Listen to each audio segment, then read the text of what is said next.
Saya sering dengar orang bilang harus tampil berkelas. Tapi sebenarnya, apa sih arti berkelas di zaman sekarang? Apa soal mobil mewah atau jumlah followers? Pertanyaan yang sangat relevan. Faktanya, banyak orang keliru memahami makna berkelas. Berkelas sejati bukan soal apa yang kita miliki, tetapi tentang kualitas diri yang kita bangun dari dalam. Maksudnya kualitas dari dalam itu seperti apa? Mari mulai dari yang paling mendasar, kesopanan universal. Orang yang benar-benar berkelas memperlakukan semua orang dengan hormat, baik CEO maupun abang korer. Jadi bukan sopan pilih-pilih. Tepat sekali. Kalau sopan hanya kepada yang menguntungkan, itu bukan kelas, itu perhitungan. Karakter sejati terlihat dari konsistensi sikap kita. Kalau sedang emosi atau dipancing orang, bagaimana? Disitulah pembeda berikutnya. Pribadi berkelas mampu menahan emosi. Mereka tidak bereaksi impulsif. Padahal sekarang orang gampang sekali meledak, apalagi di media sosial. Benar, tapi kekuatan sejati bukan pada seberapa keras kita bereaksi, melainkan seberapa kuat kita mengendalikan diri. Kadang, diam adalah respons paling berwibawa. Banyak juga yang terlihat percaya diri tapi terasa sombong. Bedanya di mana? Perbedaannya sangat halus, tapi penting. Kesombongan butuh panggung. Kepercayaan diri sejati itu tenang. Jadi tidak perlu pamer. Justru tidak. Orang berkelas membiarkan kualitas kerjanya yang berbicara. Mereka tidak bergantung pada validasi eksternal. Ini menarik.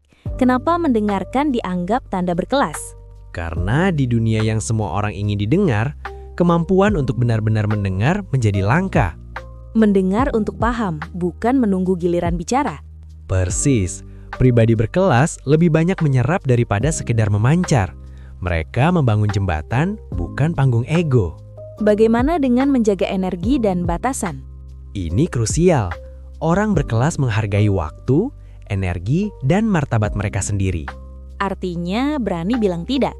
Ya, jika kita tidak memberi nilai pada diri sendiri, orang lain juga tidak akan. Harga diri dimulai dari batasan yang jelas. Kenapa banyak orang justru suka terlibat drama?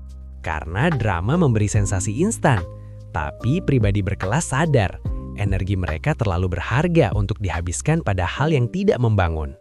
Jadi mereka memilih fokus pada hal produktif. Betul, mereka memilih pertumbuhan, bukan keributan. Kalau harus memilih satu fondasi utama, apa itu? Integritas, ini jangkar dari semua prinsip tadi. Kenapa disebut jangkar? Karena tanpa prinsip yang kuat, seseorang mudah hanyut oleh tekanan, tren, atau kepentingan sesaat. Integritas memberi arah dan stabilitas.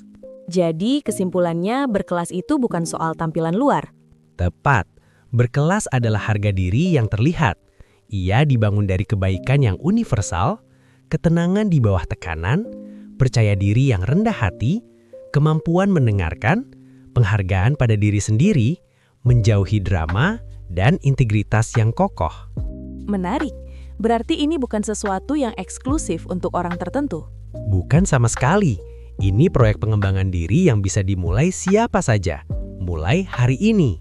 Sekarang pertanyaannya untuk Anda. Dari 7 prinsip tadi, mana yang paling perlu Anda bangun saat ini?